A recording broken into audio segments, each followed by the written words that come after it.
Mais uma vez, muito bom dia a todos. Que a graça e a paz do nosso Senhor esteja com todos vocês. Abram Colossenses, capítulo 1.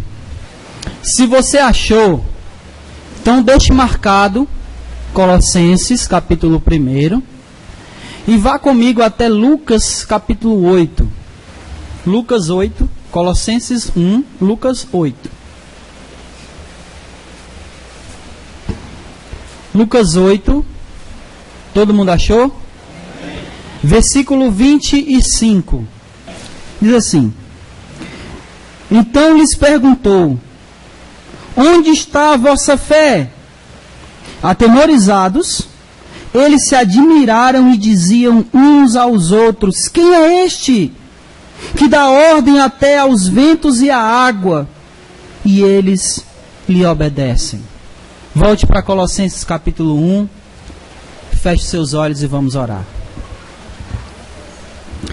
Amado Deus, mais uma vez nós conversamos e rogamos ao Senhor. E dessa vez rogamos pela Tua misericórdia sobre as nossas vidas. Pedimos que o Senhor abra o nosso coração, o nosso entendimento para a Tua palavra. Não permite, Senhor, que saiamos daqui sem compreendê-la e, principalmente, Senhor, ao compreendê-la, que possamos sair daqui para colocá-la em prática.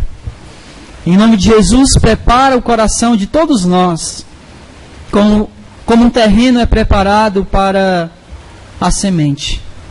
Que os nossos corações sejam férteis para a semente da Tua palavra e que ela germine em cada coração aqui nessa manhã. Em nome de Jesus, assim oramos, te bendizemos, hoje e sempre. Amém, Senhor. A palavra dos discípulos, ou a pergunta que os discípulos fizeram, é uma pergunta muito importante. Jesus estava no começo do seu ministério, e ali ele já tinha curado algumas pessoas, ele já tinha expulsado demônios, ele já tinha feito a pesca maravilhosa. Só que agora, os discípulos estavam vendo algo totalmente diferente de tudo que já tinha acontecido. De qualquer coisa que qualquer pessoa pudesse já ter feito aqui nessa terra. Alguém que estava dando ordens às forças da natureza. Alguém que estava dizendo, olha, vento, te acalma, e o vento parava. Alguém que dizia à água, olha, acaba com essas ondas, e a água ficava tranquila. Então, o texto que nós lemos diz que aquilo atemorizou. Ao ver aquela situação, os discípulos ficaram amedrontados. Quem é esse? Quem é esse que comanda os ventos? Quem é esse que dá ordem às águas? E elas lhe obedecem. Porque não é somente dar ordem, né? Porque qualquer um de nós poderia dizer, vento, para. A gente está dando uma ordem. Mas isso não quer dizer que ele vai obedecer. Mas Jesus dava a ordem e eles obedeciam. Então essa é a pergunta dos discípulos. Quem é este? Quem é esse que os ventos e as águas lhe obedecem?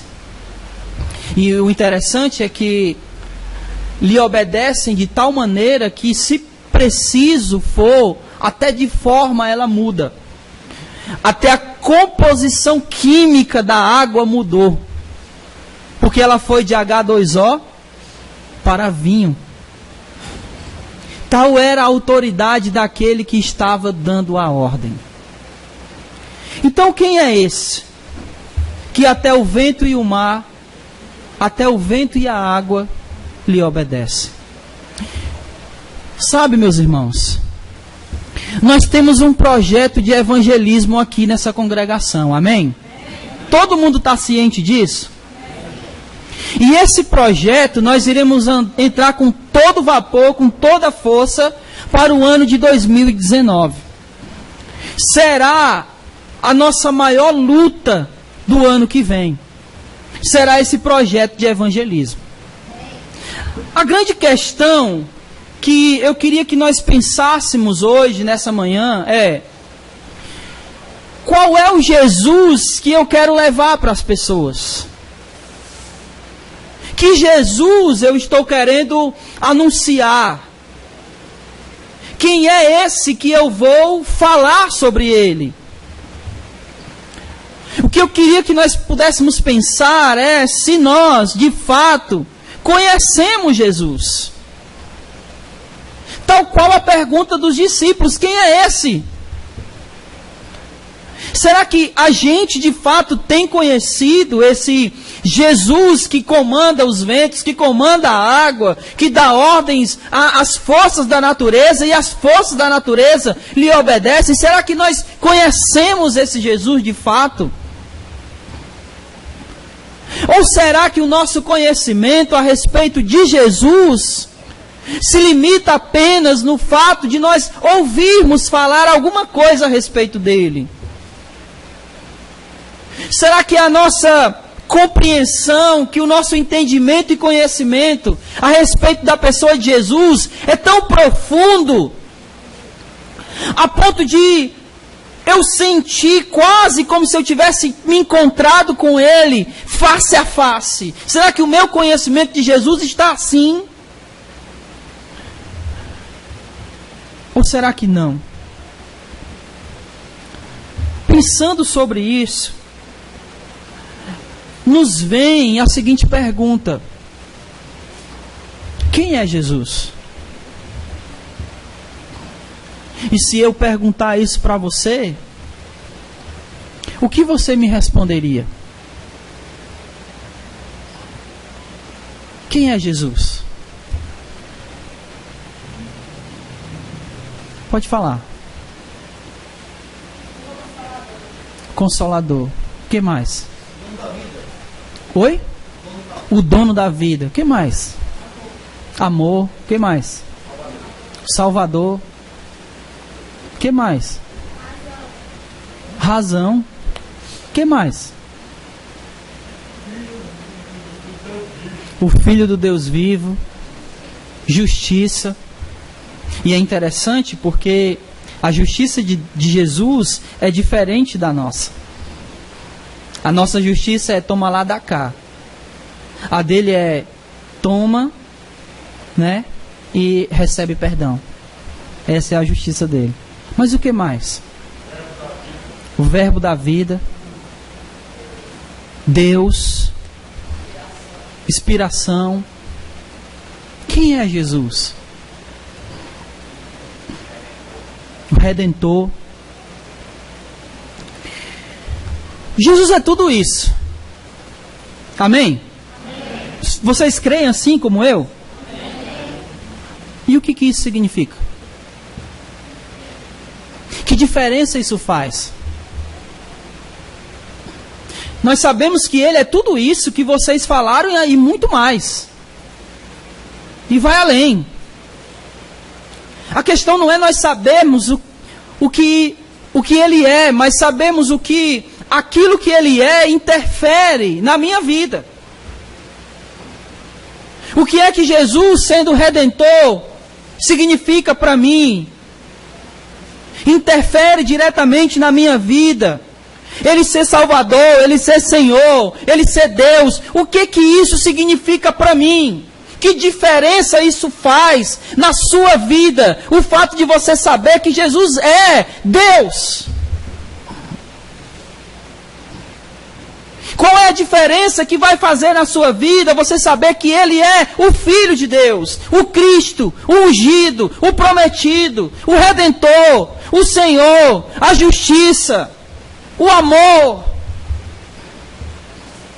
Que diferença isso faz?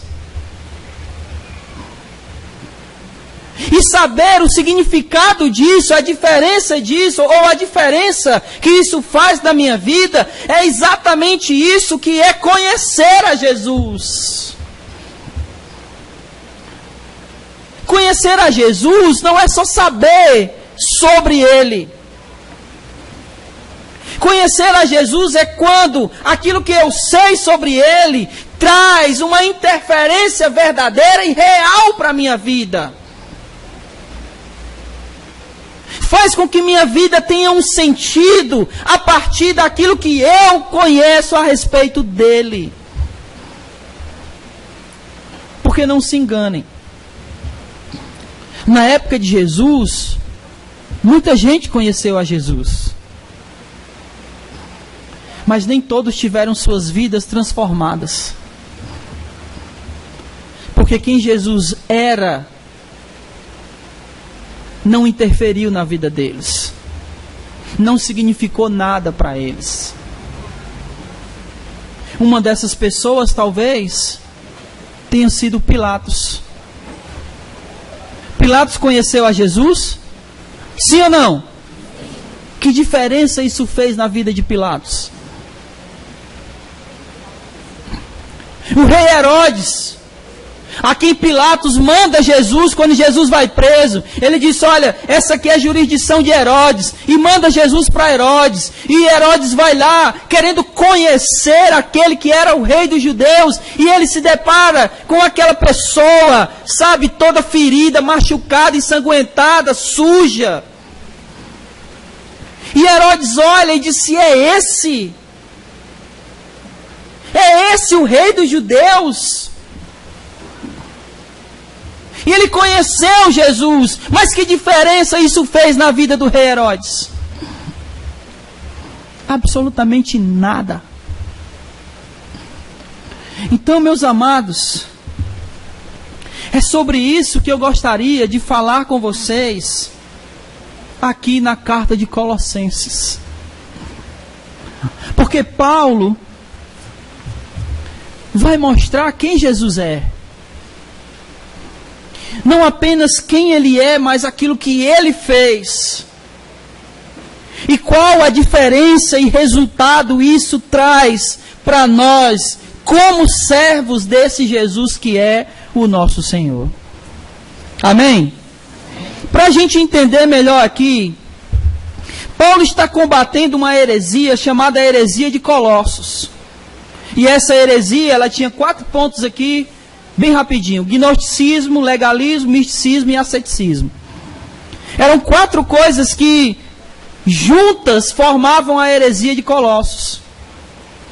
E no geral, essa heresia, ela praticamente excluía a pessoa de Jesus.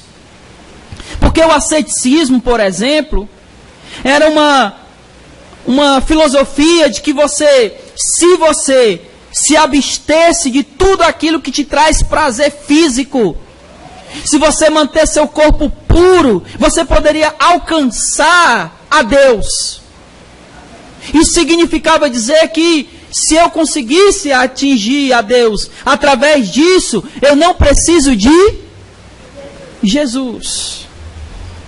Então Paulo está corrigindo isso.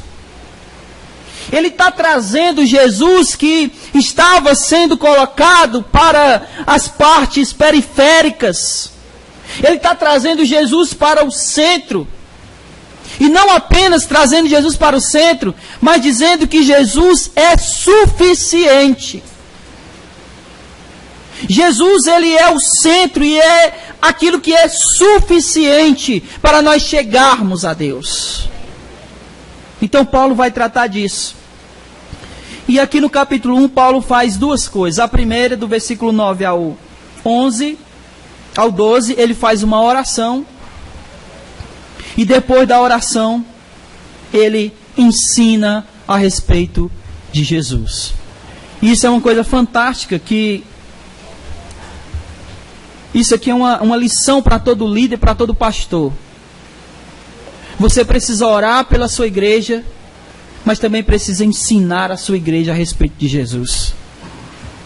Não adianta só orar, assim como não adianta só ensinar. As 2 coisas precisam andar juntas. Eu quero primeiro que vocês notem. Nós vamos ler os versículos 9 ao 12, que é a oração. E aí nós vamos trabalhar mesmo dos versículos 13 ao 23. Todo mundo está acompanhando, amém? Diz assim, versículo 9. Portanto, desde o dia em que soubemos disso, esse soubemos disso aqui, é o que ele diz no versículo 8. Ele também nos contou do amor que tens no Espírito. Então, ele está falando que Epáfras, é ele mesmo? Oi? Exatamente. Ele está falando que Epáfras trouxe notícias dos irmãos de Colossos a Paulo. E aí ele fala que quando ele contou essas notícias, aí versículo 9. Portanto, desde o dia que soubemos disso, nós também não cessamos de orar por vocês e pedir que sejais cheios de quê? Não, do conhecimento não. Só conhecimento? Do conhecimento completo. Do pleno conhecimento. Então ele está orando para que eles tenham um conhecimento completo.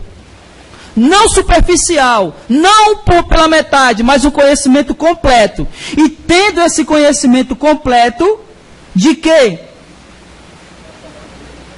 Da vontade de Deus. Em toda sabedoria e entendimento espiritual. Assim oramos para que possais viver de maneira digna do Senhor. Preste atenção aqui o que Paulo está dizendo. Eu oro para que vocês sejam cheios do pleno conhecimento de Deus, para que vocês possam viver de maneira digna.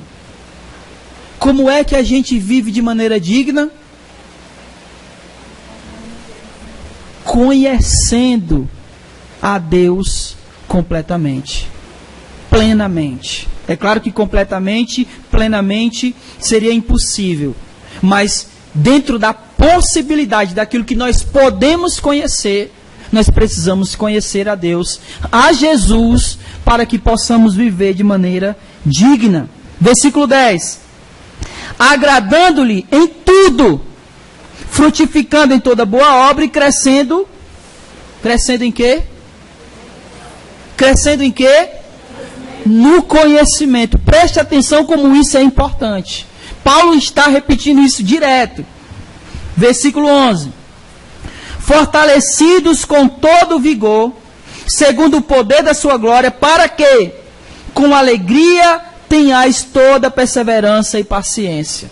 A gente precisa conhecer a Deus plenamente, para que nós possamos viver de maneira digna e agradá-lo e frutificar e crescer no conhecimento, para que possamos, com alegria, viver com perseverança e paciência. Versículo 12.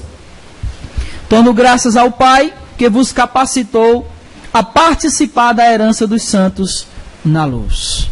Essa é a oração de Paulo. Então ele está orando para que os irmãos conheçam a Jesus. E aí a pergunta continua. Quem é Jesus? Quem é Jesus? E aí agora Paulo vai começar a responder essa pergunta. Versículo 13 e 14. Ele nos tirou do império, do domínio das trevas e nos transportou para o reino do Filho do seu amor, do seu amado, a quem temos a redenção, isto é, o perdão dos pecados. Preste atenção aqui. Ele nos tirou do império das trevas e nos transportou para o reino do Filho do seu amor. Geralmente, como é que nós entendemos esse versículo? Como é que a gente entende esse versículo? Ele nos tirou do império das trevas e nos transporta para o reino do Filho do seu amor. Como nós entendemos isso? Como é que a gente entende? Ele tirou e transportou.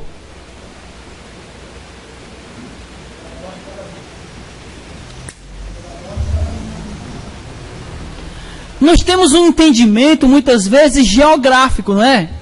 Olha, ele tirou do mundo e trouxe para a igreja. Não é isso que geralmente a gente pensa. Não é isso que a gente pensa quando a gente fala, Ele nos tirou do império das trevas e nos transportou para o reino do Filho do seu amado. Mas Ele não está falando de geografia. Não é de geografia que Paulo está tratando aqui. Porque se a ideia é tirar do mundo, onde é que a gente está? Aonde a gente está? A gente está em Marte? Sim ou não? A gente está aonde? No mundo. Mas ele está dizendo que ele nos transportou do império das trevas. A ideia aqui, irmãos, é o que Paulo está falando lá no capítulo 6, no capítulo 2 de Efésios. Quando ele diz que nós estávamos mortos nos nossos delitos e pecados, e nós fazíamos a vontade de quem? Da carne e dos pensamentos. Nós estávamos aprisionados. Nós estávamos presos aos nossos desejos, às nossas vontades. Nós temos a ideia de que ser livre é fazer tudo que a gente quer, não é verdade? Quando eu tenho a minha liberdade, eu faço tudo que eu quiser. Não! Eu só sou livre de verdade quando eu não sou preso às minhas vontades. Porque se eu faço tudo que eu quero, eu sou preso às minhas vontades, aos meus desejos, aos meus impulsos. Então Paulo está dizendo que nós somos libertos de toda a mentalidade que nós tínhamos. E essa mentalidade das trevas, mentalidade mundana, é disso que a gente é liberto. Da mentalidade onde nós, o eu, era o centro das coisas. Porque a heresia aqui dizia que se eu pudesse me descontaminar do mundo, eu me chegava a Deus. Então de quem é o mérito? Meu! Então Paulo está trazendo novamente Jesus para o centro. Ele está nos tirando de um império onde eu sou o centro de todas as coisas. Onde a vontade a vontade das coisas é minha. E está me trazendo para um reino onde o centro é Jesus. Onde a vontade é a dele e não mais a minha. Onde um reino onde eu não sou o rei nem o dono de mim mesmo. Ele está me tirando desse império. E olha a palavra que Paulo está usando aqui. Um império, um domínio, uma força. E ele usa isso aqui, essa palavra império, domínio, porque isso exatamente iria fazer com que os colossenses, entendessem do que Paulo estava tratando. Porque eles viviam debaixo do domínio de quem? Meu Deus, aula de história. Eles viviam debaixo do domínio do Império Romano. Então Paulo está dizendo, olha, ele vos tirou do império, mas não qualquer império, o império das trevas. E ele fez isso por quê? Porque você não consegue sair do domínio de um império sozinho. Porque o império exerce sobre você um domínio total, pleno. E somente uma força maior, superior a esse império é capaz de libertar você desse império. E foi isso que Deus fez. Ele te libertou disso. Então todos os teus pensamentos não são mais como você tinha antes. Todas as suas atitudes não são mais como você fazia antes. As suas atitudes eram do império das trevas. Agora você está no reino do Filho amado. E o que isso significa? E o que isso significa? Significa dizer que a ideia que você tinha de relacionamentos não é mais a sua ideia que tem que prevalecer, mas é a de Deus. Significa dizer que a ideia que você tinha de ser um profissional não é mais a sua ideia que vai prevalecer, mas a de Deus. Significa dizer que a ideia que você tinha sobre qualquer coisa que seja não vai ser mais a sua ideia que vai prevalecer, mas a de Deus, porque a sua ideia era a ideia do império das trevas. Mas você não vive mais lá. Você agora está aonde? Em que reino? No reino de Jesus. E quando nós estamos no reino de Jesus, a vontade não é mais a nossa. A vontade é a dele. Porque não mais eu quem vivo, mas é Cristo que vive em mim. Vocês estão entendendo a diferença, irmãos? Não é só saber que eu fui transportado. É saber que esse transporte houve mudanças.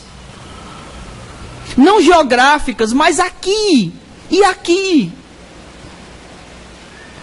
Que a minha ideia de casamento não é mais aquela que eu tinha antes. Deixa eu dar um exemplo claro. O cara era mundano e a ideia dele de casamento era a seguinte: era trabalhar a semana toda, chegar ao final de semana ele ir beber e chegar a beber e bater na mulher. Essa era a ideia dele de casamento. De que império é esse? Do reino do Filho do seu amor. É? É por isso que nós somos transportados. Isso é ser transportado. É essa diferença que tem que acontecer na vida de todos nós. De entender que nós não somos mais, não pertencemos mais ao império das trevas, mas ele nos transporta para o reino de Jesus.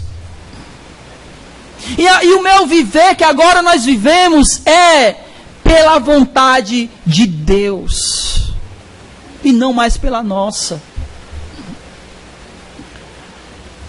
O conhecimento de Jesus, do que Ele quer para nós, é o que faz com que a gente viva de maneira diferente. Por exemplo, Ele está dizendo aqui, irmãos, preste atenção. Ele nos tira do império das trevas e nos coloca no império, no reino do Filho do amor de Jesus, do amor de Deus que é Jesus. Tudo bem, Ele nos tirou daqui e colocou aqui, nos tirou desse reino e colocou aqui. E o que eu faço aqui? Qual é a vontade dele para a minha vida aqui? Como eu tenho que viver aqui? Entende? É por isso que é tão importante nós conhecermos Deus plenamente para sabermos a vontade dele. O nosso problema, e é por isso que eu estou falando isso, é que nós não conhecemos a vontade de Deus. Às vezes a gente nem sabe qual é a vontade de Jesus. Por isso eu comecei perguntando aqui, que Jesus nós vamos apresentar para as pessoas? O Jesus que diz, vinde a mim e fique do jeito que você era? É esse Jesus que a gente vai anunciar para as pessoas? O Jesus que tanto faz eu estar aqui como estar lá fora, a minha vida é igual? É esse Jesus que a gente vai apresentar? Porque esse Jesus aí não tem força de nada. Esse Jesus não tem poder. Porque se a pessoa sai do mundo, sai do império das trevas para o reino dele e continua igual, cadê a força do Jesus que controlava o vento e o mar? Ele controlava o vento e o mar e não tem poder de controlar a minha vida e a sua vida. Que Jesus fraco é esse?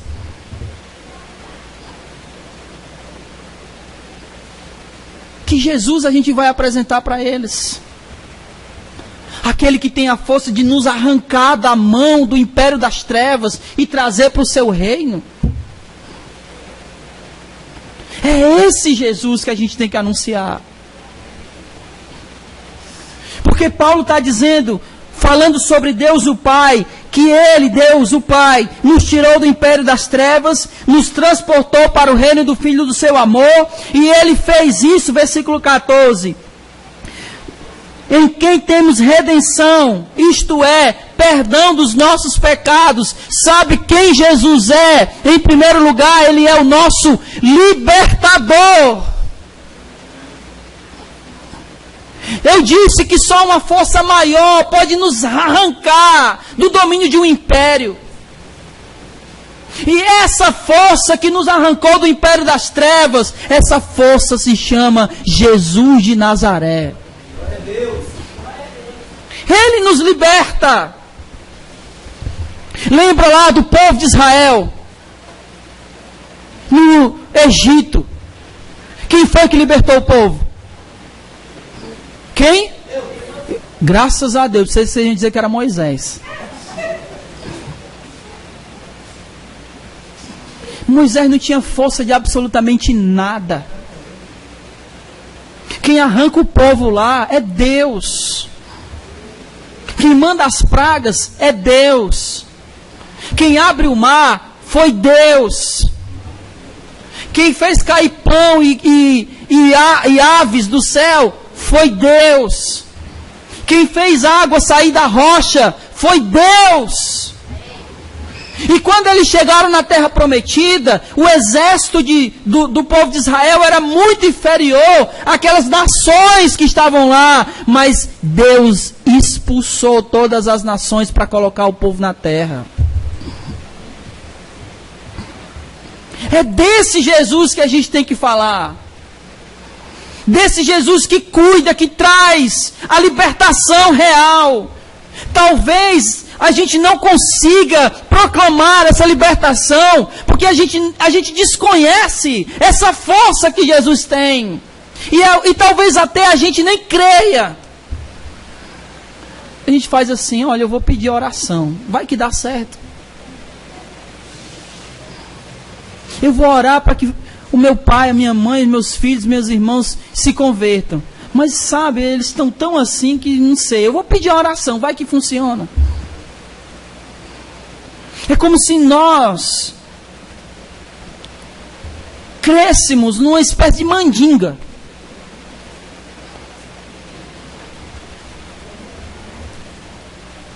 Eu lembro que quando eu era menino, quando a gente perdia uma coisa, a gente pedia a um santo. Não sei se vocês lembram.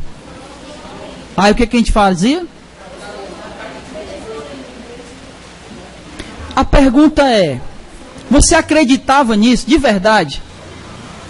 Por que você fazia?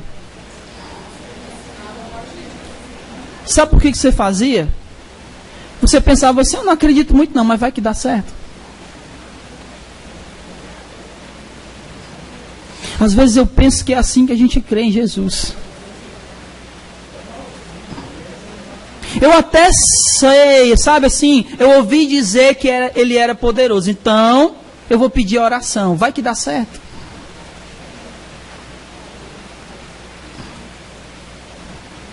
Mas o texto é muito claro. Em quem nós temos, preste atenção, versículo 14. Em quem nós temos redenção, perdão dos nossos pecados. Ah, meu irmão. Jesus, certa vez, um aleijado, ele disse, perdoados estão os teus pecados. E aí os fariseus ficaram malucos e disseram, como é que pode? Só Deus pode perdoar pecados. Isso mesmo. É pelo sangue de Jesus que os nossos pecados são perdoados. Há poder no sangue. Ele é o nosso Redentor. Ele é a força que nos arrancou do império das trevas. Ele é a força que faz com que a nossa mente mude. Ele é a força que faz com que as nossas intenções egoístas, onde o nosso eu era o centro de tudo, Ele é a força que faz com que isso mude. Onde o centro não sou mais eu, mas agora é Jesus. E eu não vivo mais para mim, mas eu vivo para Ele em primeiro lugar, e para o meu próximo, e para o meu irmão. É interessante, Paulo, escrevendo aos Efésios, ele vai dizer o seguinte: aquele que roubava, não roube mais. Para quê?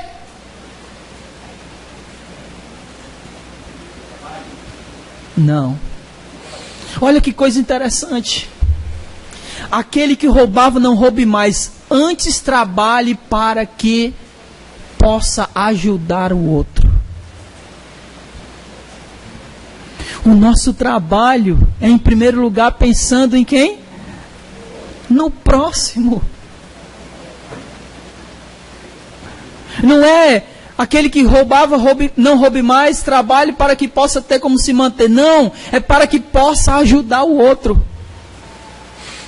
Porque no reino do Filho do Amor, o centro não é mais a gente, o centro é Deus. E nós vivemos para Ele e para o outro.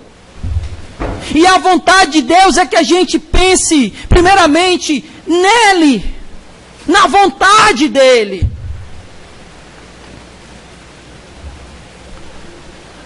Deus tem sido o centro de nossas vidas, irmãos? Sim ou não? Será?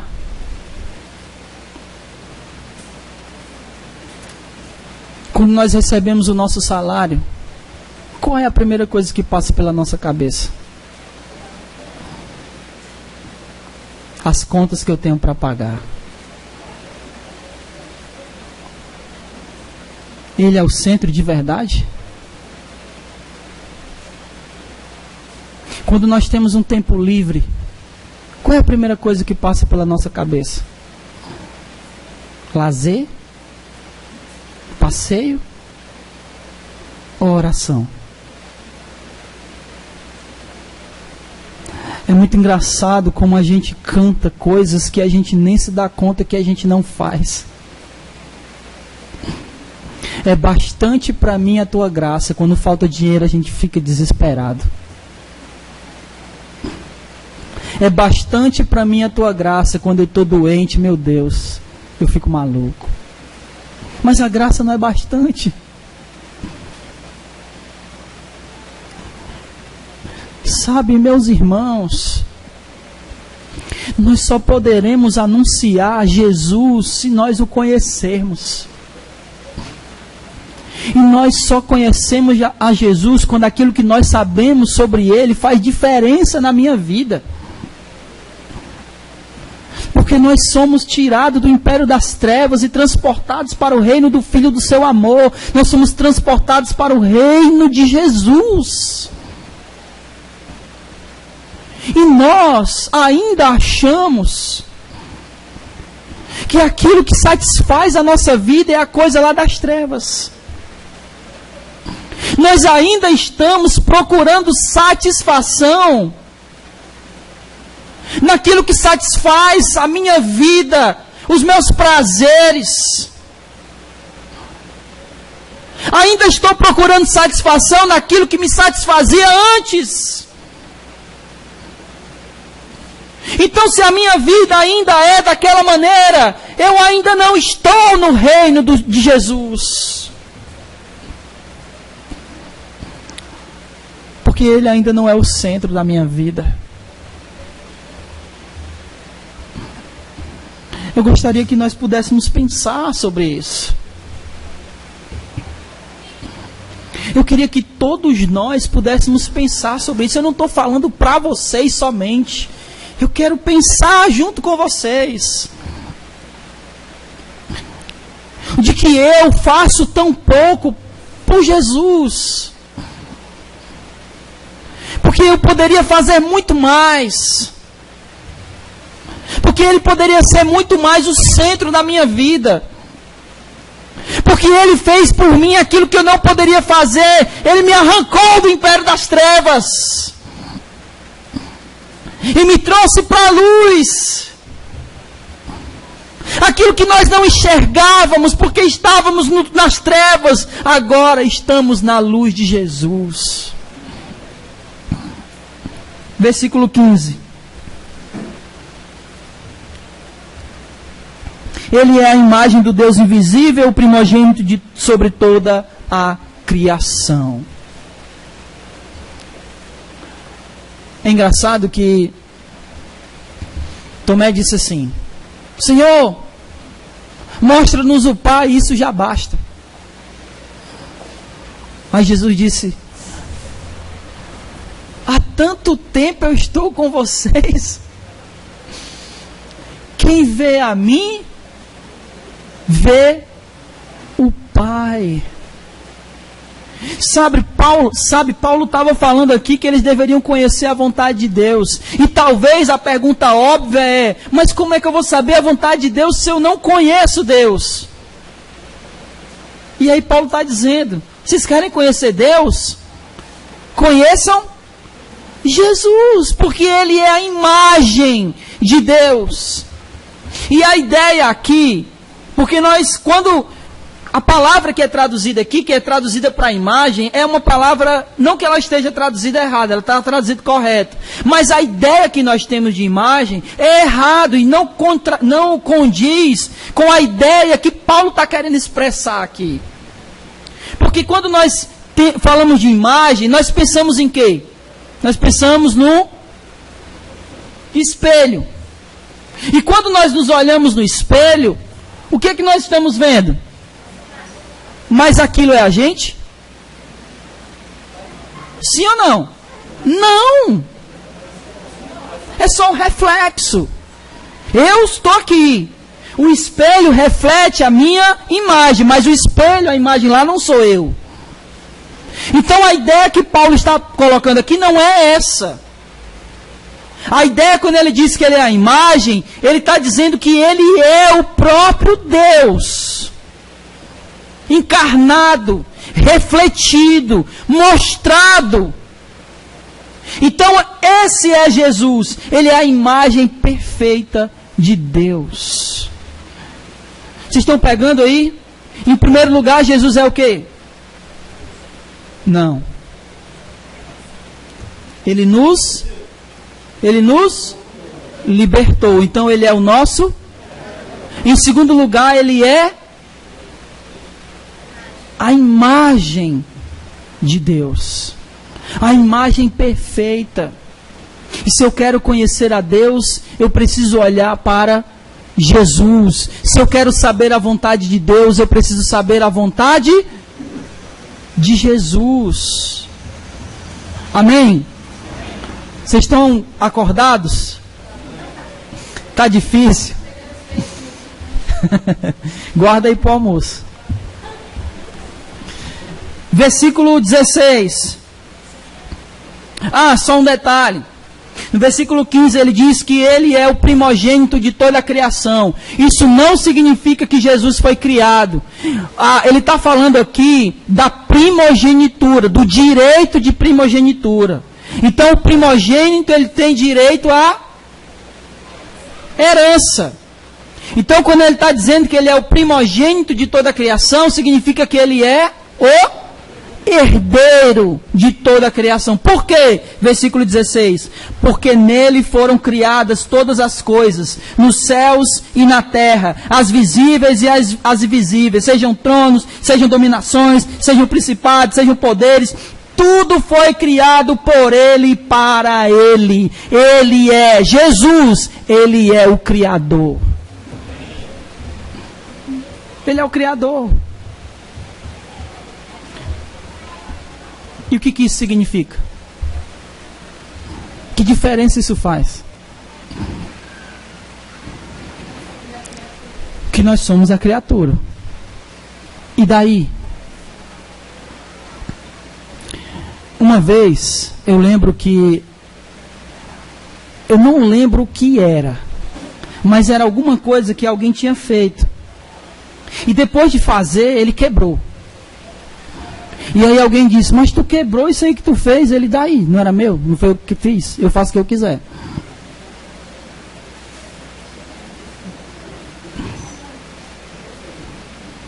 É os pés da burra, né?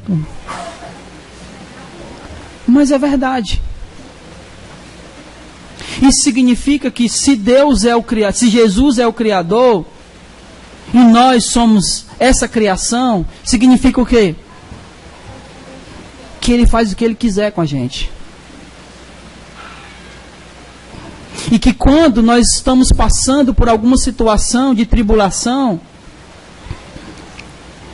e que Deus permite que isso aconteça, é porque Ele é o quê? Ele é o Criador. E Ele faz o que Ele quiser. E é isso que a gente precisa entender.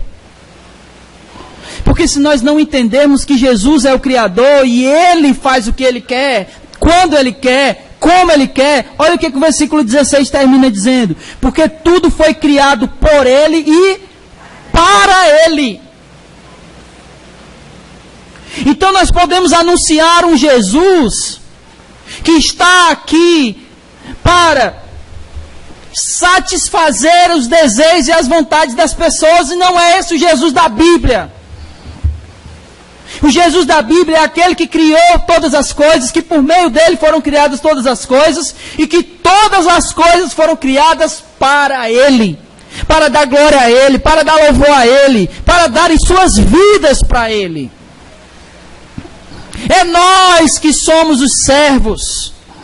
Nós somos criados. É nós que devemos submissão a Ele. Por isso que a gente fala muito da questão do culto. Porque o culto não é para ser feito quando me bem entender, quando eu puder. O culto é nossa obrigação. Porque Ele é o Criador e nós somos a criatura. A vontade é a dele, nós apenas nos submetemos a ela. Porque nós fomos feitos por Ele e para Ele. É essa a diferença. É isso que precisa ter um significado para nós. É isso que precisa fazer uma diferença na minha vida, na sua vida, saber que Ele é o Criador e nós somos só criaturas. Porque quando a gente não entende isso, nós achamos que podemos viver a nossa vida da maneira que a gente quer, sem dar satisfação a Ele. Mas não é assim que funciona. Porque não é a gente que é o Criador. O Criador é Ele. Se Ele nos criou, Ele pode nos jogar no inferno. Porque Ele tem esse direito. Você sabia disso? Não me satisfez.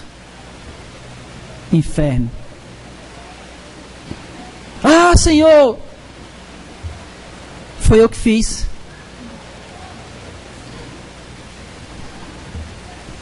Mas Deus é muito maravilhoso. Que Ele tem esse direito. Mas Ele não fez e não quer fazer isso. A Escritura diz que o desejo de Deus é que todos sejam salvos e cheguem ao pleno arrependimento. O desejo de Deus é nos salvar. Mesmo Ele tendo o direito de fazer o que Ele quiser. O direito dele. Ele exerceu esse direito. Nos salvando. Nos arrancando do império das trevas. E nos colocando no reino de Jesus. Versículo 17. Ele existe antes de todas as coisas, nele tudo subsiste. Ele é eterno. Versículo 18. Ele também é a cabeça do corpo, que é a igreja. O que a cabeça faz com o corpo? Esse é Jesus. Ele é o Senhor da igreja.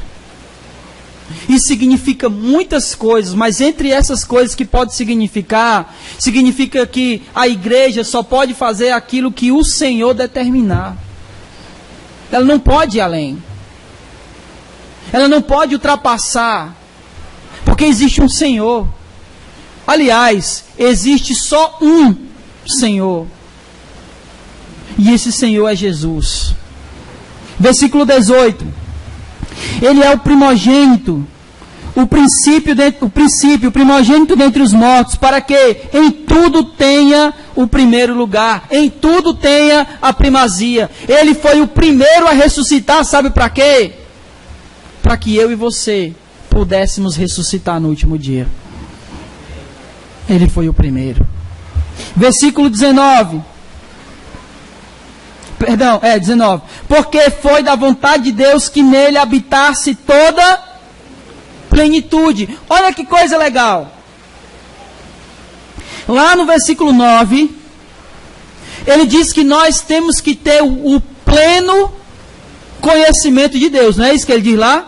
O completo conhecimento de Deus. Aí ele diz o que no 19? Que em Jesus habita o quê? Toda a plenitude. Então, se eu quero ter o pleno conhecimento de Deus, eu vou para onde? Para quem habita toda a plenitude. Se eu quero conhecer a Deus, eu vou para Jesus. Versículo 20. E havendo feito paz pelo seu sangue,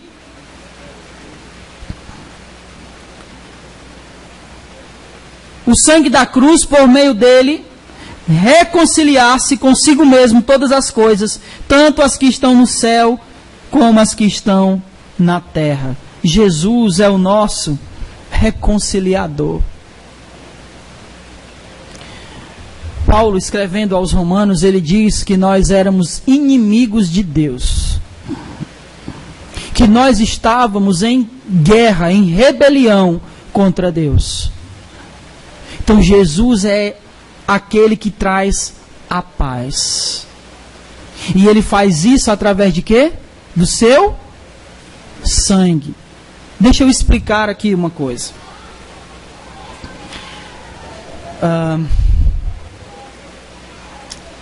Você sabe o que é propiciação?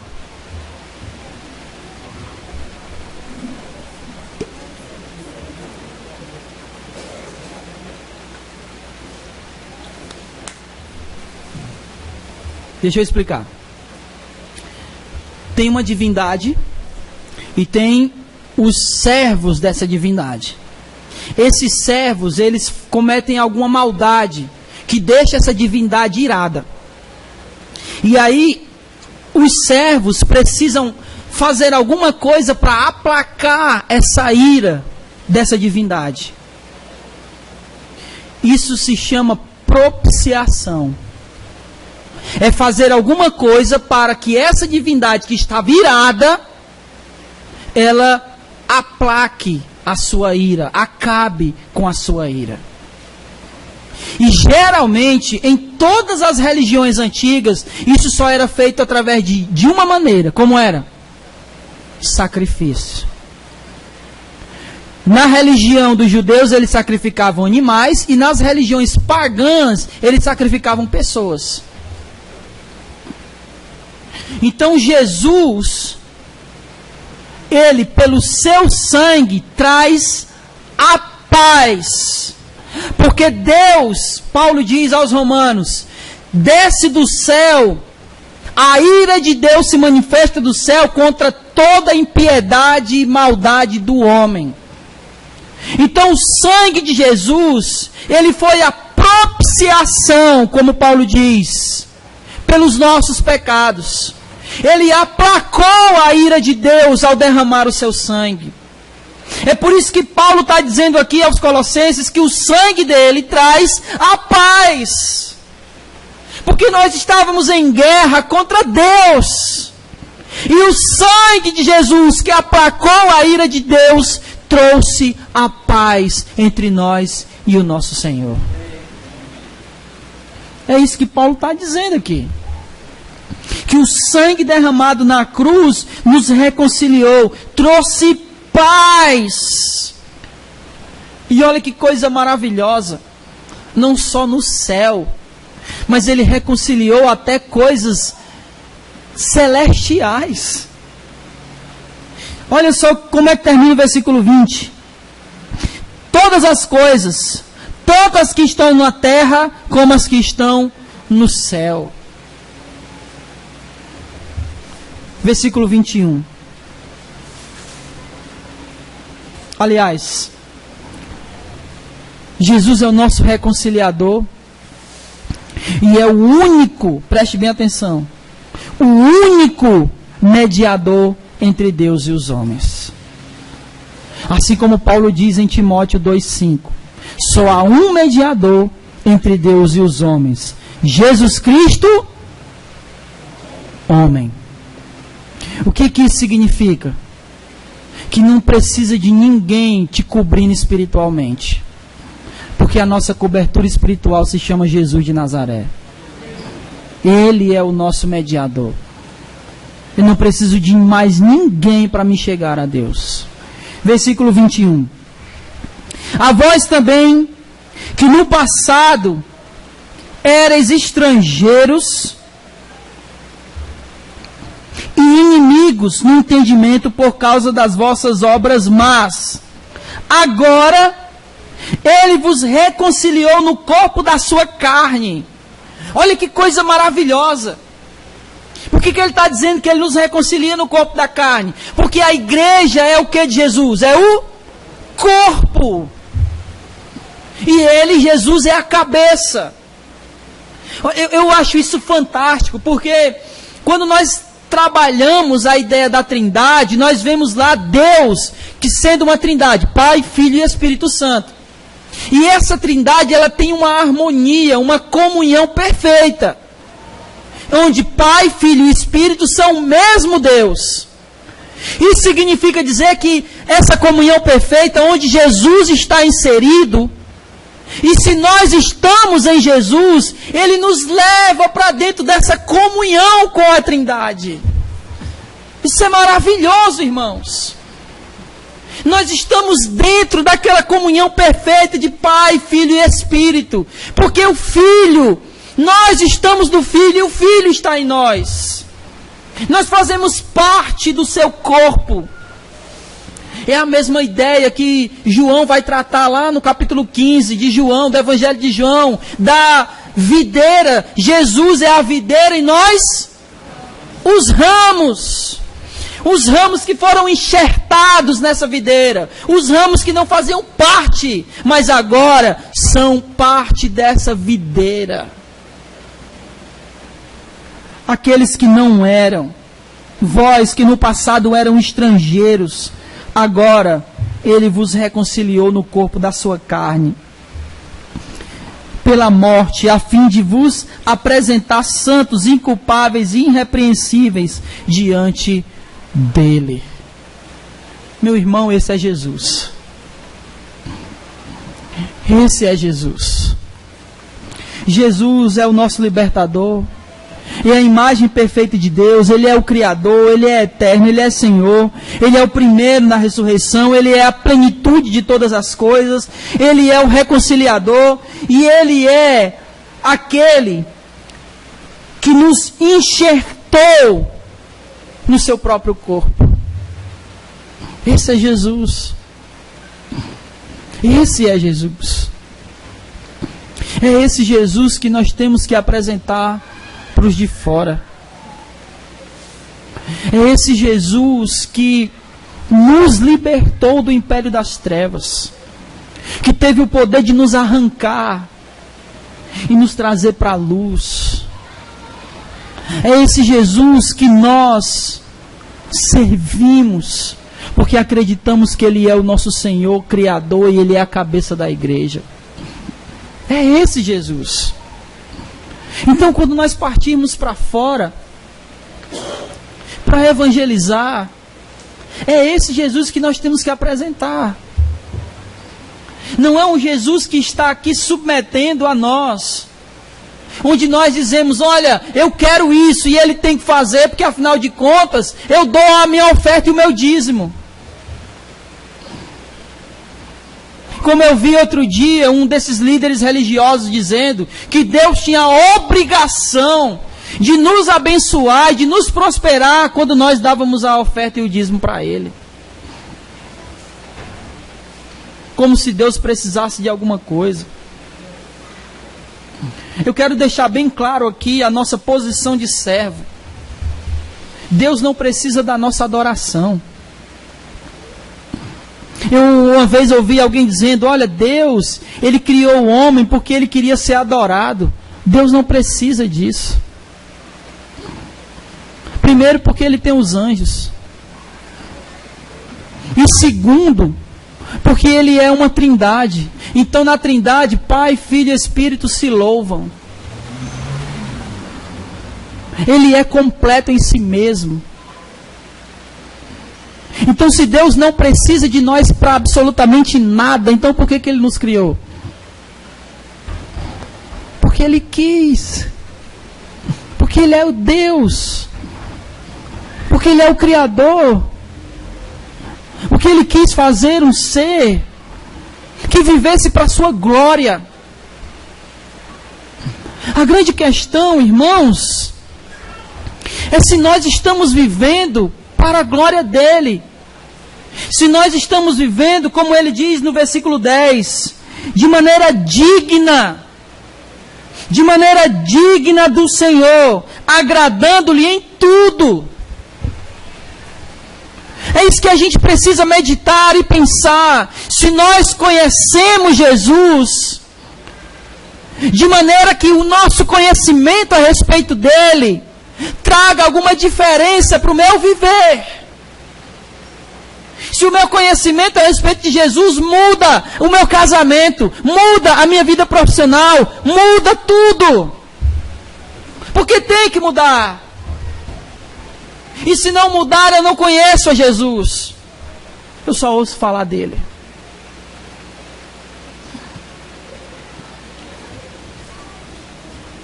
Versículo 23 para a gente encerrar.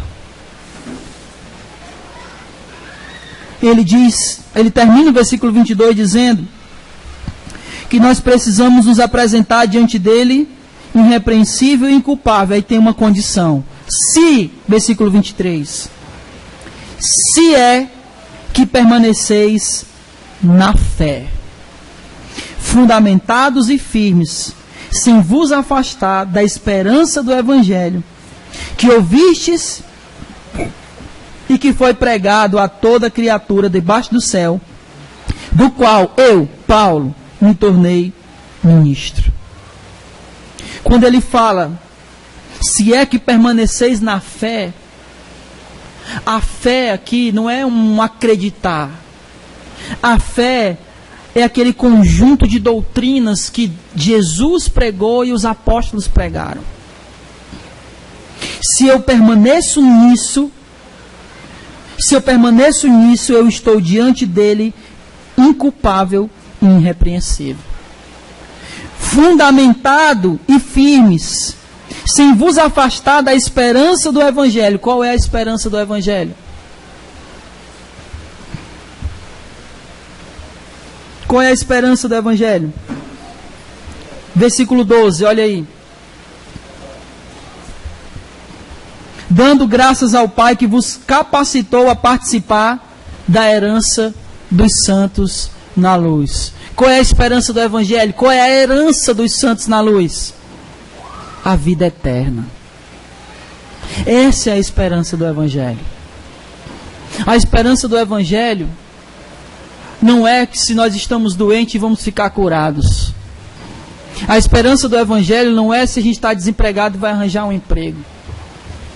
A esperança do Evangelho é que nós viveremos para sempre com Ele na glória.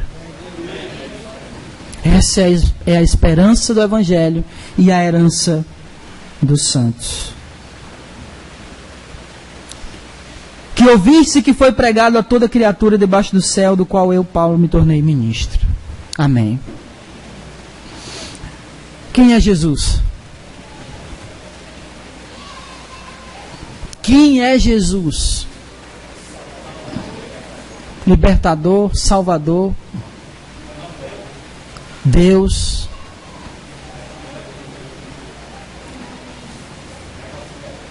E o que isso significa? Que diferença isso faz na sua vida? Eu quero que você saia desse lugar com esse pensamento. Eu quero que você saia desse lugar com esse pensamento que eu vou dizer aqui agora. Eu conheço a Jesus? Você faz essa pergunta para você. Eu só vou conhecer a Jesus de verdade quando aquilo que eu sei sobre Ele fizer diferença na minha vida. Enquanto as outras coisas forem o centro da minha vida, eu ainda não conheço Jesus plenamente. Porque eu saí do império das trevas para o reino dele. E no reino dele, o centro é Ele. Então, saia daqui com esse pensamento. Para que eu possa conhecer a Jesus, eu preciso de verdade que Ele seja o centro da minha vida.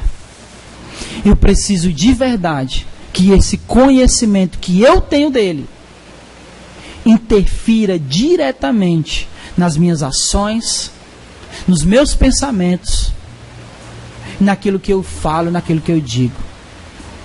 Em outras palavras, que aquilo que eu conheço de Jesus interfira naquilo que eu sou. Caso contrário, ainda não conhecemos Jesus. Amém? Você está disposto a conhecer Jesus? Ninguém está dizendo que é fácil. Nós só estamos dizendo que é a única maneira. É a única maneira. Ninguém conhece Jesus se não viver Jesus. E isso vale para vocês, isso vale para mim. Amém?